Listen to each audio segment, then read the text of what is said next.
उस बच्चे को देखता हूँ, बाल उलझे हुए, सालों से उसने धोए नहीं शायद। उसका रंग भी मुझे नहीं याद, क्योंकि वो हमेशा धूल से छिपा रहता है।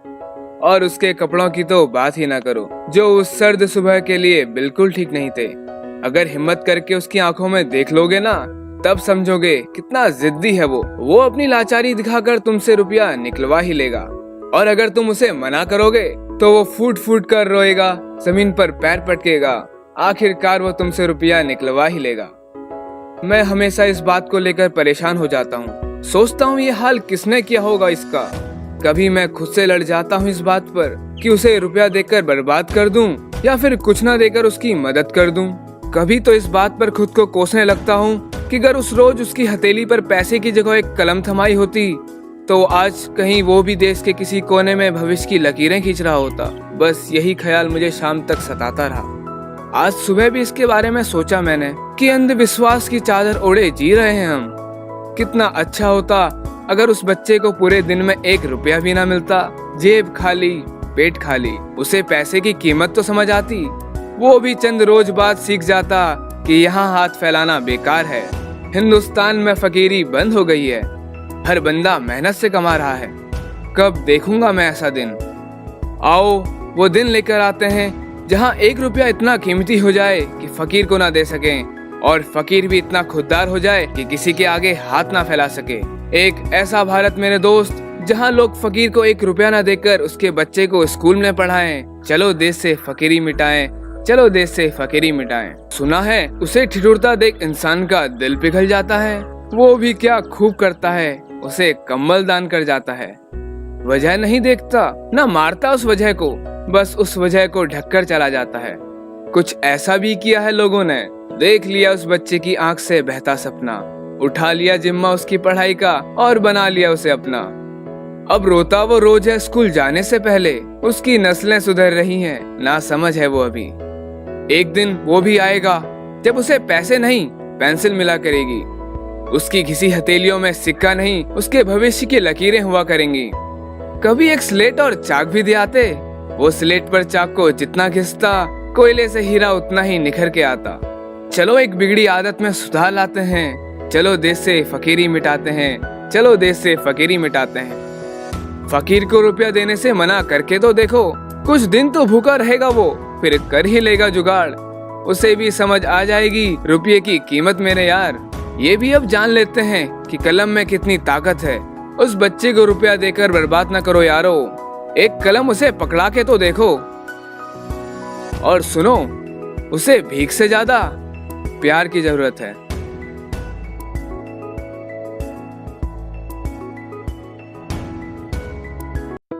गवर्नमेंट चैनल पर आप सभी का स्वागत है दोस्तों। आज हम बात करेंगे भीख मांगने पर। शुरू करता हूँ एक इंटरेस्टिंग स्टोरी के साथ। किसी शहर में एक भिखारी रहता था। वो केवल भीख मांगकर ही अपना गुजारा करता था। एक दिन ऐसा हुआ कि किसी ने भी उसको भीख नहीं दी। मजबूरी में उसे रोटी चोरी करनी पड़ी। जानते हैं फिर क्या हुआ? वो पकड़ा गया और उसे अदालत में पेश किया गया। सारे सबूत उसके खिलाफ थे। जब जज ने उससे पूछा कि अपनी सफाई में वो क्या कहना चाहता है, तब उसने जज से कहा, जज साहब, मैं बहुत भूखा था, अगर रोटी न चुराता तो मर जाता। जज ने उसकी बात ध्यान से सुनी और कुछ देर सोचकर यह फैसला सुनाया कि शहर के सभी लोगों पर 100 रुपए का जुर्माना लगाया जाए और इस चोर को बाइज्जत बरी कर दिया जाए। जज ने फैसला सुनाने के बाद अदालत को संबोधित करते हुए कहा, जिस देश में फकीरी को सहन किया जाता हो, वो देश कभी तरक्की नहीं कर सकता। दोस्तों, ये कहानी हमें बहुत कुछ सिखाती है। क्या आप जानते हैं कि पूरी दुनिया में सबसे ज्यादा भिखारी भारत में हैं? हम ऐसे देश में रह रहे हैं जहां 4 लाख से भी अधिक भिखारी हैं। हम ऐसे देश में रहते हैं जहां फकीरी को सहन किया जाता है और हम मांगने वालों को पैसे देकर उन्हें भीख मांगने के लिए प्रोत्साहित करते हैं। हम खुद ही इन्हें बढ़ावा देते हैं, जिससे ये लोग जरूरत ना पड़ने पर भी मांगते हैं। इस वजह से फकीरों की संख्या बढ़ती जा रही है। चलिए अब स्टोरीज से निकलकर रियलिटी की बात करते हैं। अपनी लाइफ में कभी ना कभी भिखारियों को पैसे हम सब ने दिए हैं, लेकिन क्या हम पैसे देते समय सोचते भी हैं कि अगर पैसे ना दें तो क्या होगा? मान लीजिए आप बस स्टॉप या रेलवे स्टेशन जैसी जगह पर वेट कर रहे हैं और कोई फकीर आपसे पैसे मांगने आता है। और आपसे कहता है अल्लाह के नाम पर दे दो, भगवान के नाम पर दे दो, भगवान तुम्हारा भला करे, तो ऐसे में आप क्या करते हैं? हम में से अधिकतर लोग उन पर दया करके उन्हें पैसे दे देते हैं, 1 रुपया, 2 रुपया, 5 रुपए, जो भी। लेकिन दोस्तों रियलिटी ये है कि वो लोग हमें मैनिपुलेट करने में सफल हो जाते हैं। दोस्तों इन लोगों के पूरे ऑर्गेनाइज गैंग होते हैं। ये लोग कभी भी अकेले मांगने नहीं निकलते और ज़रूरत ना पड़ने पर भी मांगते हैं, क्योंकि इन लोगों की मांगने की गलत आदत जो पड़ गई है, जो कि हम लोगों ने ही बनाई है। दोस्तों इन लोगों को 1 भी रुपया देना उचित नहीं है। अगर हम 1 रुपया भी ऐसे लोगों को देते हैं तो समझ लीजिए हम भारत देश की बर्बादी में अपना योगदान दे रहे हैं। अब आप पूछेंगे कैसे? चलिए मैं समझाता हूँ। एक छोटी सी साइकोलॉजिकल चेन है दोस्तों, जिसको मेंटल फीडबैक लूप कहते हैं। इसे समझना ज़रूरी है। शुरुआत होती है हमारे पैसे देने से।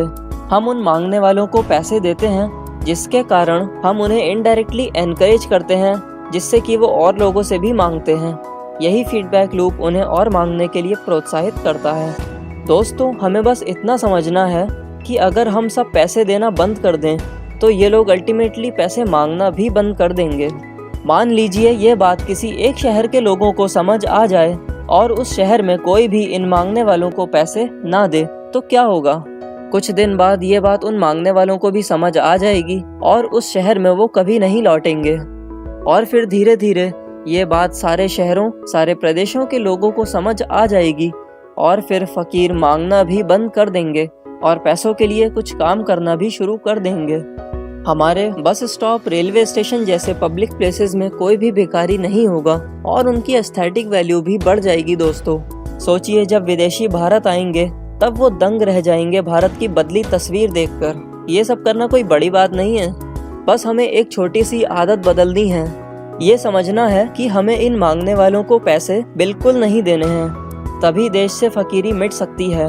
ध्यान दीजिए, हम देश से फकीरों को नहीं बल्कि उनकी फकीरी की आदत को मिटा रहे हैं। उन मांगने वालों को मजबूर होकर किसी के यहाँ नौकरी या मजदूरी करनी ही पड़ेगी। दोस्तों मेरी एडवाइस को गलत वे में ना लें।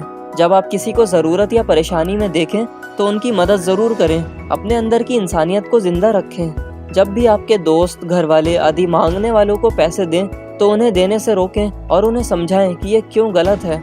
याद रखिए, भारत ने आज़ादी के बाद किसी भी देश की मदद नहीं मांगी और आज भारत का डंका पूरी दुनिया में बज रहा है। क्यों ना भारत की इस खुददारी की आदत को हर भारतीय में उतार दिया जाए।